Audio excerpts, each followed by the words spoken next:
নমস্কাৰ সকলোকে স্বাগতম জনাইছো অন্য এক নতুন ভিডিঅ'।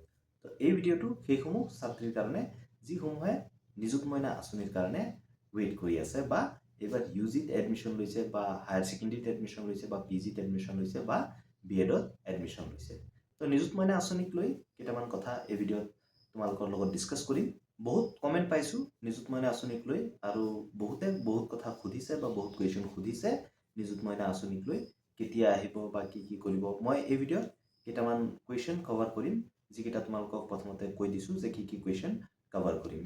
তো প্ৰথম কুৱেশ্যনটো হ'ল যে নিযুত মইনা আঁচনিত কিমান টকা পাব। দ্বিতীয় কুৱেশ্যনটো যে কোনবোৰ কলেজত পঢ়িলে এই নিযুত মইনা আঁচনি পাব বা কোনবোৰত পঢ়িলে নাপাব। তৃতীয় কুৱেশ্যনটো হ'ল যে কোনবোৰ কোৰ্চত পঢ়িলে এই আঁচনি পাব অৰ্থাৎ নিযুত মইনা আঁচনি পাব। কোনবোৰ ছাত্ৰীয়ে এই আঁচনি পাব বা কোনবোৰ ছাত্ৰী এই আঁচনিৰ পৰা বাদ পৰি যাব। তাৰপিছত ফৰ্ম কেতিয়া আহিব অৰ্থাৎ যি এপ্লিকেশ্যন ফৰ্ম হয় সেইটো তোমালোকে কেতিয়া পাবা। কি ডকুমেণ্টছ লাগিব সেইটো খুবেই ইম্পৰ্টেণ্ট কথা যে কি ডকুমেণ্টছ লাগিব গোটেইখিনি আলোচনা কৰিম। তাৰপিছত যে এইবাৰ নিযুত মইনা আঁচনিৰ পইচা বঢ়াব নেকি।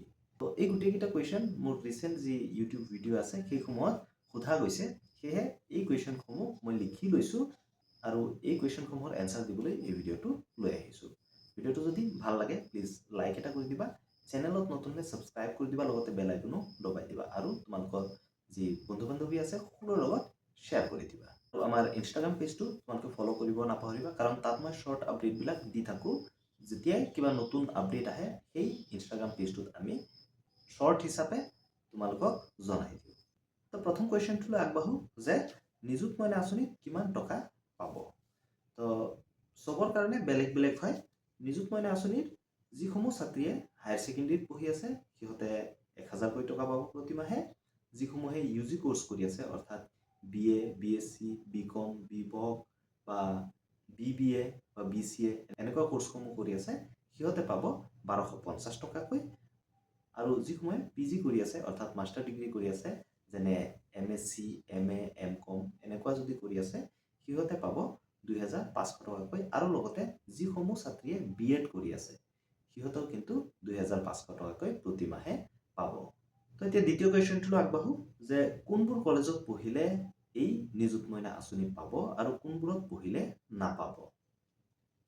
তো তোমালোকক কৈ দিওঁ যে যদি তোমালোকে গভৰ্ণমেণ্ট কলেজত বা গভৰ্ণমেণ্ট স্কুলত পঢ়িছা তেনে ক্ষেত্ৰত তোমালোকে এই আঁচনি পাবা। আৰু যদি তোমালোক প্ৰাইভেট স্কুলত পঢ়িছা পিয়ৰলি যিবিলাক প্ৰাইভেট হয় তেনে ক্ষেত্ৰত তোমালোকে কিন্তু এই নিযুত মইনা আঁচনি নাপাবা অৰ্থাৎ এই নিযুত মইনা আঁচনিৰ পৰা বঞ্চিত হ'বা। প্ৰভিঞ্চিয়েলাইজড কলেজসমূহতো কিন্তু তোমালোকে এই আঁচনি পাবা, কিন্তু যদি তোমালোক ডিম ইউনিভাৰ্চিটিত পঢ়া তেনে ক্ষেত্ৰত কিন্তু এই আঁচনিটো নোপোৱা।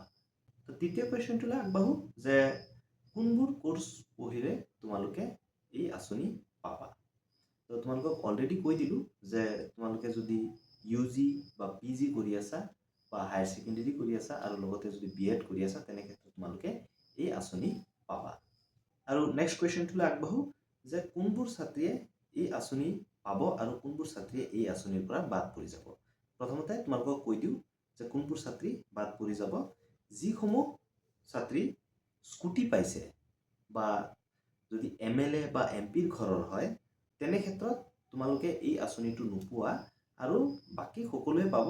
কিন্তু এটা ৰিকুৱেষ্ট কৰিছে আমাৰ মুখ্যমন্ত্ৰী হিমন্ত বিশ্ব শৰ্মা ছাৰে, যদি তোমালোকৰ ফেমিলি ইনকাম হাই হয় তেনে ক্ষেত্ৰত সিহঁতক এটা ৰিকুৱেষ্ট কৰিছে যে তোমালোকে যেন এই আঁচনিত আবেদন নকৰা। কাৰণ এনেকুৱা বহুত ছাত্ৰী আছে যিসমূহৰ ফেমিলি ইনকাম ইমান ভাল নহয় বা ফেমিলি ছাপোৰ্টটো নাপায়।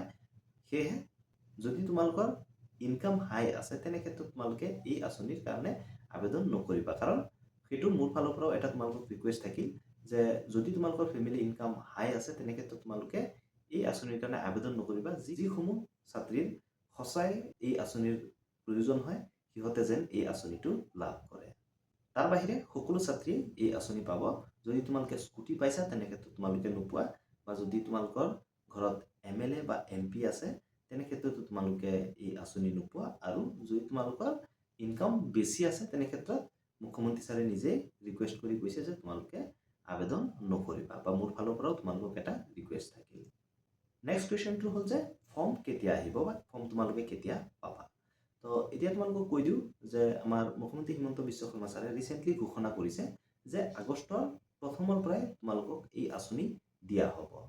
তো তেনে ক্ষেত্ৰত তোমালোকে এটা অনুমান কৰিব পাৰা যে হয়তো আগষ্টৰ প্ৰথম সপ্তাহত তোমালোকে এই ফৰ্ম পাবা, নতুবা তোমালোকে এই জুলাইৰ একেবাৰে শেষৰ পিনে তোমালোকে এই ফৰ্ম পাবা। সেয়েহে তোমালোকে কলেজৰ লগত যোগাযোগ ৰাখিবা, বা যদি ফৰ্ম আহে আমি তোমালোকক এই চেনেলৰ মাধ্যমেদি জনাই দিম যে তোমালোকৰ ফৰ্ম আহি গৈছে, তোমালোকে এতিয়া ফৰ্ম ফিল আপ কৰিব লাগিব। তাৰ কাৰণে এই চেনেলটোৰ লগত জড়িত থাকিবা, ডেফিনেটলি তোমালোকে গম পাই যাবা যে ফৰ্ম কেতিয়া আহিব বা আহিছে নে নাই। নেক্সট কুৱেশ্যনটো হ'ল যে কি ডকুমেণ্টছ তোমালোকৰ লাগিব। তো ডকুমেণ্টছ বুলি ক'লে তোমালোকৰ যি বেছিক ডকুমেণ্টছ হয় সেইকেইটা হ'ল তোমালোকৰ একপি ফটো লাগিব, তোমালোকৰ আধাৰ কাৰ্ড লাগিব, আৰু লগতে বেংক পাছবুক লাগিব যিটো এক্টিভ হয়। তোমালোকে সদায় সাৱধান হ'বা যেতিয়া তোমালোকে এই আঁচনিৰ কাৰণে আবেদন কৰিবা, তোমালোকৰ যেন যি বেংক একাউণ্ট হয় সেইটো চলি থকা হয়। বহুত বেনিফিচিয়াৰীয়ে বা বহুত ছাত্ৰীয়ে এনেকুৱা কৰিছে, নিযুত মইনা আঁচনিৰ কাৰণে আবেদন কৰিছে কিন্তু সিহঁতৰ বেংক একাউণ্টটো এক্টিভ নহয় বা ডৰমেণ্ট হৈ আছে বা হোল্ড হৈ আছে। তেনে ক্ষেত্ৰত কিন্তু সিহঁতে এই আঁচনিৰ পৰা বঞ্চিত হয়। সেয়েহে তোমালোকক ৰিকুৱেষ্ট কৰিম যে তোমালোকে প্ৰথমতে বেংক একাউণ্টটো চাই ল'বা যে ৰানিং আছে নে নাই। আৰু মষ্ট ইম্পৰ্টেণ্টলি এটা কথা তোমালোকক কৈ দিওঁ যে কেইদিনমান আগতো মই এটা ভিডিঅ' দিছিলোঁ যে তোমালোকে DBT এনাবল কৰাই ল'বা। আৰু চৰকাৰৰ ফালৰ পৰাও এই নটিচটো আহিছে যে যদি তোমালোকে DBT এনাবল নকৰা তেনে ক্ষেত্ৰত কিন্তু তোমালোকে এই আঁচনিৰ পইচাটো পোৱাত অসুবিধা হ'ব। তোমালোকক আকৌ এবাৰ কৈ দিছোঁ, তোমালোকে বেংকত যাবা, গৈ তোমালোকে DBT এনাবল কৰাই ল'বা। অৰ্থাৎ আধাৰ কাৰ্ডৰ লগত তোমালোকৰ যি বেংক একাউণ্ট হয় সেইটো লিংক কৰাই ল'বা। DBT এনাবল আছে নে নাই তাক তোমালোকে কেনেকৈ চেক কৰিবা মই তোমালোকক নেক্সট ভিডিঅ'ত কৈ দিম বা দেখুৱাই দিম। তোমালোকে কেনেকৈ নিজৰ মোবাইলতে চেক কৰিব পাৰিবা যে DBT এনাবল আছে নে নাই, সেইটো তোমালোকে চাই ল'বা। আৰু লগতে তোমালোকে এই ফৰ্মখন আনিব যাওঁতে হয়তো তোমালোকৰ এডমিশ্যন যি ৰিচিপ্ট হয় সেইটো দেখুৱাব লাগিব, লগতে তোমালোকৰ সমৰ্থৰ যি এনৰলমেণ্ট নাম্বাৰ হয় সেইটো হয়তো তোমালোকৰ ক'ব লাগিব। তো এইকেইটা ডকুমেণ্টছ তোমালোকৰ বেছিক হয়, নিযুত মইনা আঁচনিত আবেদন কৰাৰ কাৰণে হয়তো দৰকাৰ হ'ব। যদি কিবা নতুন নিয়ম চেঞ্জ কৰে এইবাৰ, ডেফিনেটলি আমি ভিডিঅ' লৈ আনিম এই চেনেলতে। আৰু লাষ্ট কুৱেশ্যনটোলৈ আগবাঢ়োঁ যে এইবাৰ নিযুত মইনা আঁচনিৰ পইচা বঢ়াব নেকি। তো তোমালোকক কৈ দিওঁ যে ৰিচেণ্টলি আমাৰ মুখ্যমন্ত্ৰী ছাৰে ঘোষণা কৰিছে যে এইবাৰে লাষ্ট হায়াৰ ছেকেণ্ডেৰীৰ স্কুটি প্ৰদান কৰিব, কিন্তু তাৰ পিছত অহা বছৰলৈ কোনো স্কুটি প্ৰদান নকৰে।